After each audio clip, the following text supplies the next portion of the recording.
పల్నాడు జిల్లా చిలకలూరిపేట వద్ద ఘోర రోడ్డు ప్రమాదం చోటు చేసుకుంది. ఆటోను ఢీకొట్టి Vijayawada Tirupati private travels bus. Private travels bus Vijayawada నుంచి తిరుపతి వైపుకి వెళ్తూ ఉంటే ఆటోను ఢీకొట్టింది. ఇక ఆటోలో ఉన్నటువంటి 6 అక్కడికక్కడి దుర్మరణ పాలయ్యారు. మరో 10 మందికి చాలా తీవ్రంగా గాయాలై వాళ్ళ పరిస్థితి కూడా విషమంగా ఉన్నట్టు తెలుస్తోంది. అయితే గుంటూరు జీజీహెచ్కి తరలించారు. మృతులంతా చిలకలూరిపేట మండలం వేలూరు గ్రామానికి చెందిన వారిగా గుర్తించారు. కొండమంజులూరు నుంచి వేలూరు వెళ్తుండగా ఈ ప్రమాదం జరిగింది.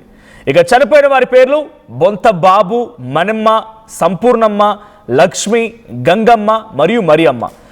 విజయవాడ నుంచి తిరుపతి వైపుకి వెళ్తున్నటువంటి ఒక ప్రైవేట్ ట్రావెల్స్ బస్, ఇదే ఆ బస్సు, స్మార్ట్ బస్ అని రాసి చూడండి. ఈ బస్సే ఆటోని ఢీకొట్టింది.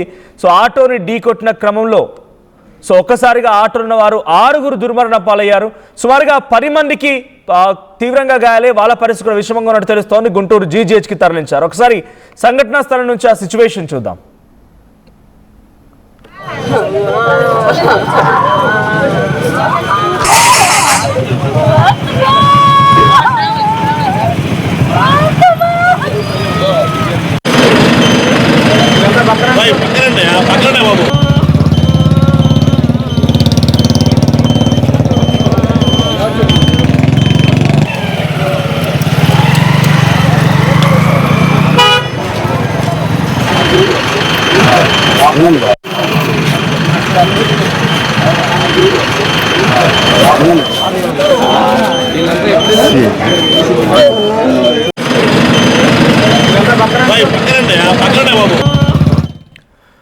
రైట్.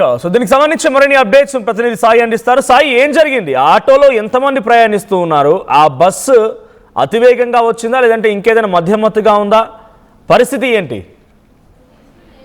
మనోజ్, విజయవాడ నుంచి తిరుపతి వెళ్తున్నటువంటి ప్రైవేట్ ట్రావెల్స్ బస్సు అది చిలకలూరుపేట సెంటర్ ఆటో దగ్గరికి వచ్చినటువంటి నేపథ్యంలో ఆటోలో వెళ్తున్నటువంటి కొంతమంది ట్రావెల్స్ కి సంబంధించినటువంటి వాళ్ళని ఒక్కసారిగా ఢీకొనడం జరిగింది. ఇది ఇంటర్సిటీ స్మార్ట్ సంబంధించినటువంటి ట్రావెల్స్ కి సంబంధించినటువంటి బస్సు. అయితే ఒక్కసారిగా బస్సు వేగంగా ఉండటం, ఆ వేగంతో ఒక్కసారిగా ఢీకొట్టడంతో ఆటోలో ఉన్నటువంటి వాళ్ళంతా కూడా చెల్లా చెదురుగా పడిపోయినటువంటి పరిస్థితి ఉంది. దాంతో అక్కడికక్కడే 6 చనిపోయారు.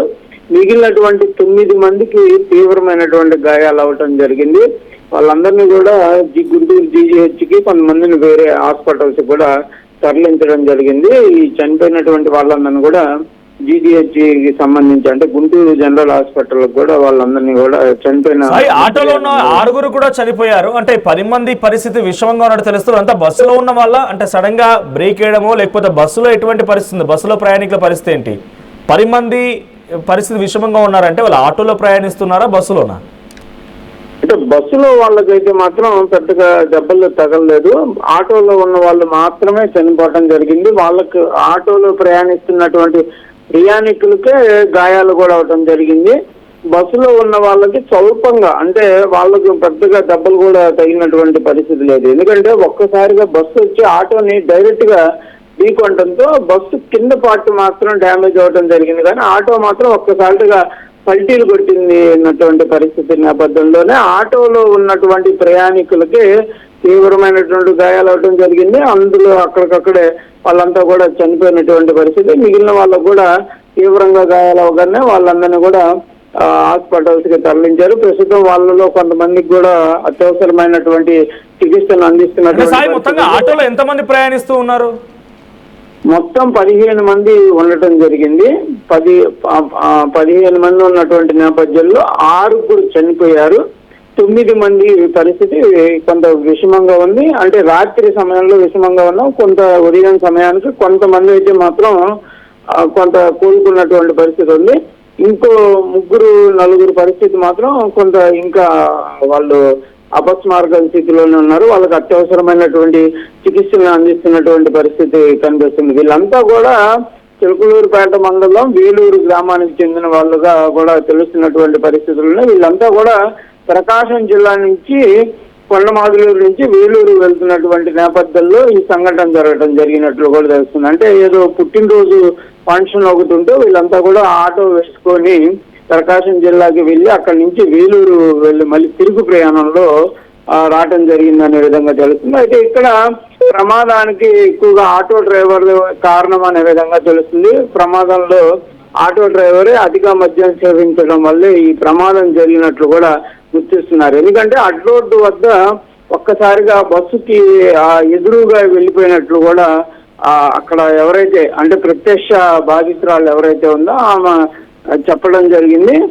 అంటే ఒక్కసారిగా స్పీడ్గా అంటే ఆ రోడ్డు దాటేటప్పుడు కంపల్సరీగా చూసుకొని దాటాల్సినటువంటి నేపథ్యంలో కనీసం కూడా నిబంధనలు కానీ అతను ఏం పాటించకుండా మధ్య మత్తులో ఉన్నట్లు కూడా తెలుస్తుంది. ఆటో డ్రైవర్ అతనే స్పీడ్గా రావడంతో బస్సుకి ఎదురుగా వచ్చేయడంతో బస్సు ఒక్కసారిగా బ్రేక్ షడన్ బ్రేక్ వేసినప్పటికీ ఆటోని అయితే ఢీకొనడంతోనే ఆటోనే పల్టీలు పట్టడం, దాంతో లోపల ఉన్నటువంటి వాళ్ళకి ఒక్కసారిగా ఈ బస్సు వేగంగా ఢీకొనడం నేపథ్యంలో పోలీసులు ఏం చెప్తున్నారు? దీని ప్రకారంగా 6 కూడా ఒకే గ్రామానికి సంబంధించినటువంటి వాళ్ళు మీరు అంటున్నట్టుగా బర్త్డే వేడుకలకి వెళుతూ ఉన్న సమయంలో లేదా వెళ్ళి వస్తున్న సమయంలో ఈ ఘటన చోటు చేసుకుంది. పోలీసులు ఏం చెప్తున్నారు? ఇక్కడ తప్పుల విషయం ఇప్పుడే పోలీసులు నా బహుశా నిర్ధారించి ఉండకపోవచ్చు, బట్ ఇక్కడ బస్సు డ్రైవర్ చేసినటువంటి నిర్వాహకం ఏంటి? సో వరుసగా ఈ ట్రావెల్స్ బస్సులు నిన్న కూడా కోదాడు దగ్గర ఏలూరు వైపుగా వెళ్ళేటువంటి బస్సు వేగంగా వెళ్ళిపోయి వేగాన్ని నియంత్రించలేక ఒక లారీని ఢీ కొడితే ఐరన్ మెటల్ కంప్లీట్గా ఇదే సమయానికి ఐరన్ రాడ్స్ హెవీ రాడ్స్ ఉన్నటువంటి ఆ కంటైనర్ ఢీ కొడితే స్పాట్లోనే 6 చనిపోయారు. తర్వాత మరణాల సంఖ్య మరింతగా పెరిగింది కూడా. సో ఇలాంటి ఘటనలపైన పోలీసులు ఏం చెప్తున్నారు? ప్రస్తుతానికి ఈ ఘటనలో తప్పెవరిది? ప్రధానంగా ఇక్కడ ఈ యాక్సిడెంట్ నైట్ పూట జరిగేటటువంటి సమయంలో వీటికి ఎవరు నియంత్రణ చేసేటటువంటి పరిస్థితులు ఉండవు. ట్రావెల్స్ బస్సులు వాళ్ళకి టైం బీయింగ్ ఉంటుంది, 4 గంటలు 5 గంటల్లో వెళ్ళాలనేటటువంటి ఆతురతలో వాళ్ళ స్పీడ్ నియంత్రణ ఉండదు, వాళ్ళు స్పీడ్ గా వెళ్తా ఉంటారు. ఇంకొకటి ఈ చిన్న ట్రావెల్స్ ఏవైతే ఆటోలు కానీ లేకపోతే చిన్న కార్లలో సంబంధించి కూడా వాళ్ళంతా కూడా ఎక్కువ మంది ట్రావెల్స్ చేసేటటువంటి నేపథ్యంలో వాళ్ళని నియంత్రించడానికి కూడా అధికారులు పట్టించుకోకపోవటం, చెకింగ్ లేకపోవటం, రాత్రి సమయంలో అసలు స్పీడ్ నియంత్రణకి సంబంధించి కానీ లేకపోతే నిద్రమత్తుకి సంబంధించి కానీ ఈ హైవేల పైన కనీసం నియమ నిబంధనలను ఎవరు కూడా ఆర్టీఏ అధికారులు పాటించకపోవటం వల్లే అంటే వాళ్ళు కనీసం అక్కడ ఉండి వాళ్ళని చెక్ చేయడం కానీ ఇలాంటివి ఉంటే ఈ ప్రమాదాలు తగ్గేటటువంటి అవకాశాలు ఉంటాయి. ఎందుకంటే స్పీడ్ ఇది ఊరు మధ్యలో జరిగినటువంటి యాక్సిడెంట్.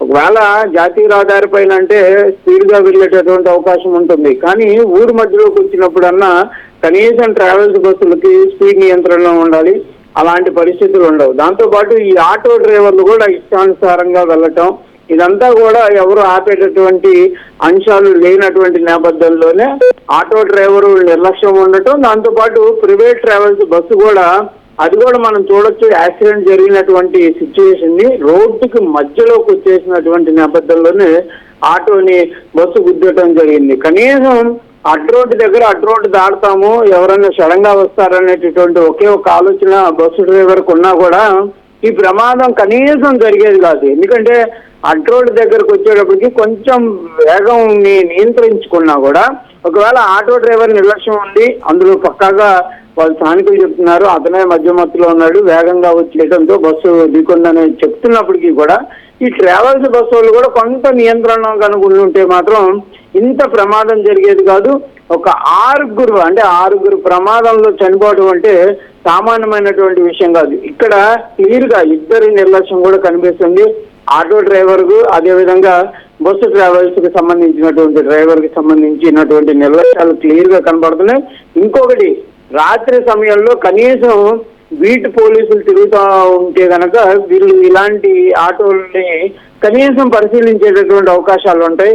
ఇంతమందిని ఎక్కించుకున్నప్పుడు కనీసం అతను కనుక ఆ మద్యం సేవించకుండా జాగ్రత్తగా ఉన్నా కూడా ఇలాంటి ప్రమాదం జరిగేటటువంటి అవకాశాలు ఉండేవి కాదు. ఇప్పుడైతే ప్రస్తుతం ఒకే గ్రామానికి సంబంధించిన వాళ్ళ గ్రామంలో పరిస్థితి ఏంటి? విషాదచారాలు అమ్ముకుని ఉంటాయి బహుశా ఇప్పటికే. ఆ గ్రామస్తులు ఏం చెప్తున్నారో, ఆ కుటుంబం అంటే ఓ బర్త్డే వేడుకకు వెళ్ళారు, ఒకే గ్రామానికి సంబంధించి వెళ్ళారు అంటున్నారు అన్నప్పుడు పక్కింటి వాళ్ళు ఎదురింటి వాళ్ళు లేకపోతే బంధువులు అయి ఉంటారు. ఒకే గ్రామంలో ఒకే కుటుంబానికి సంబంధించినటువంటి ఇంతమంది చనిపోవడం, ఇప్పుడు ఆ గ్రామంలో ఎటువంటి పరిస్థితి ఉంది? తీవ్రమైనటువంటి విషాదాన్ని అయితే వాళ్ళు వ్యక్తం చేస్తున్నటువంటి పరిస్థితి ఉంది. ఎందుకంటే అందరూ ఒక వేడుకకి వెళ్ళి వస్తున్నటువంటి తరుణంలో ఈ యొక్క ప్రమాదం జరగటం, అందులో కూడా అందరూ ఒకే గ్రామానికి సంబంధించినటువంటి వాళ్ళు చనిపోవటం, వాళ్ళలోనే ఎవరైతే మిగిలినటువంటి 9 మంది కూడా సీరియస్ కండిషన్ లో ఉండటంతో గ్రామంలో అయితే ఒక్కసారిగా విషాద ఛాయలు ఉన్నాయి. వాళ్ళందరూ కూడా తీవ్ర ఆవేదాన్ని వ్యక్తం చేసినటువంటి పరిస్థితులు కనిపిస్తున్నాయి. అసలు వెళ్లకుండా ఉండుంటే ఇలాంటి ప్రమాదం జరిగేది కాదేమో అనే విధంగా వాళ్ళైతే చెప్తున్నటువంటి పరిస్థితి ఉంది. ఏది ఏమైనప్పటికీ కూడా వీళ్ళంతా కూడా ఆ పుట్టినరోజు వేడుకలు అంటే ఒక పుట్టినరోజు వేడుక కోసం వెళ్ళి వచ్చేటటువంటి తరుణంలో ఇలాంటి ప్రమాదం జరగడం అనేది అందరినీ కూడా తీవ్ర విషాదానికి గురి చేస్తుంది. మృతదేహాలు ఎవరైతే చనిపోయినటువంటి వాళ్ళకి సంబంధించినటువంటి వాళ్ళు ఉన్నారో వాళ్ళైతే తీవ్రమైనటువంటి ఆవేదనని వ్యక్తం చేస్తున్నారు.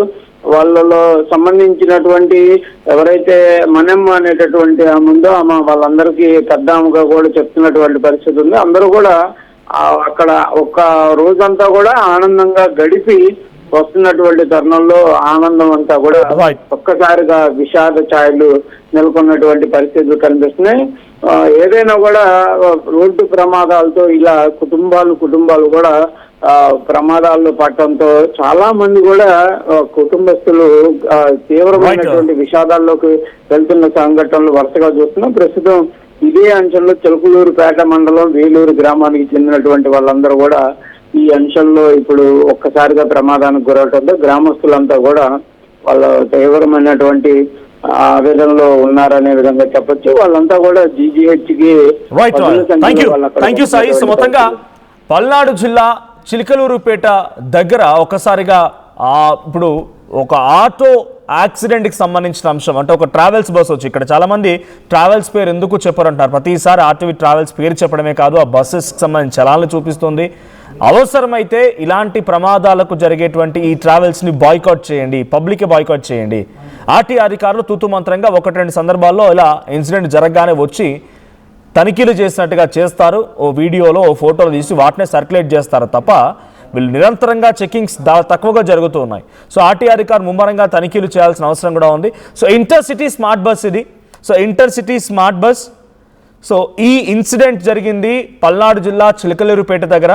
సో చిలకలూరుపేట దగ్గర జరిగిన ఇన్సిడెంట్ ఒక గ్రామానికి సంబంధించినటువంటి వాళ్ళంతా కూడా 15 మంది నుంచి 16 మంది ఒకే ఆటోలో ఒక బర్త్డే వేడుకలకు వెళ్ళి తిరిగి వస్తుండగా ఈ ప్రమాదం జరిగింది.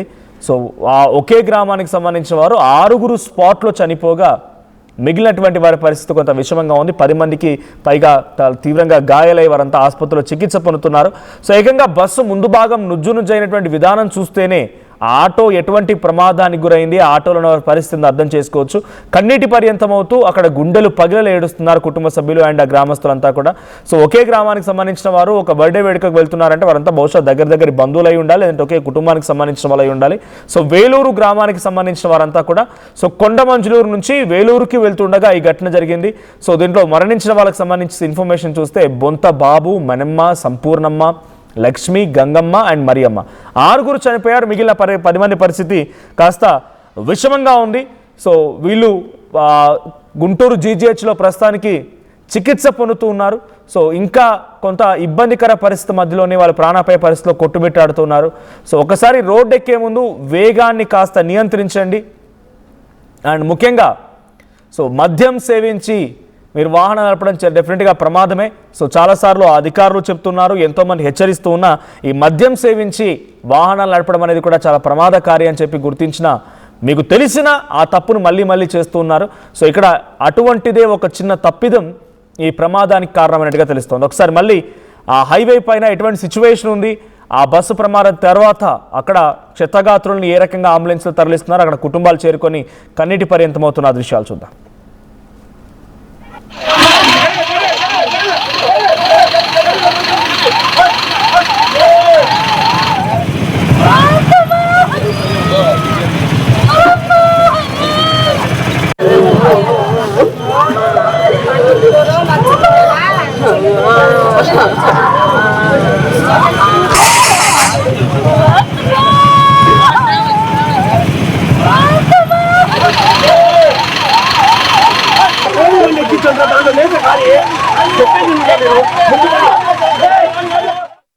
టోర్నమెంట్ కి ముందు పెయింట్ ఎలా చేస్తాం.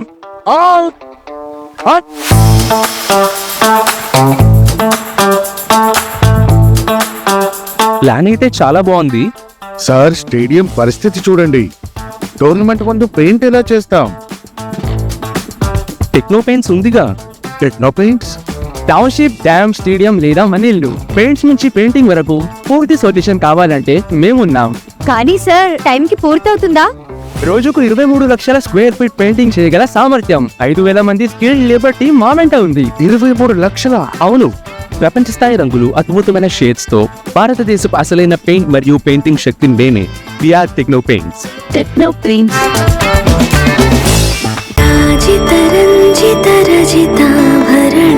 Pure in its form with grace made noble.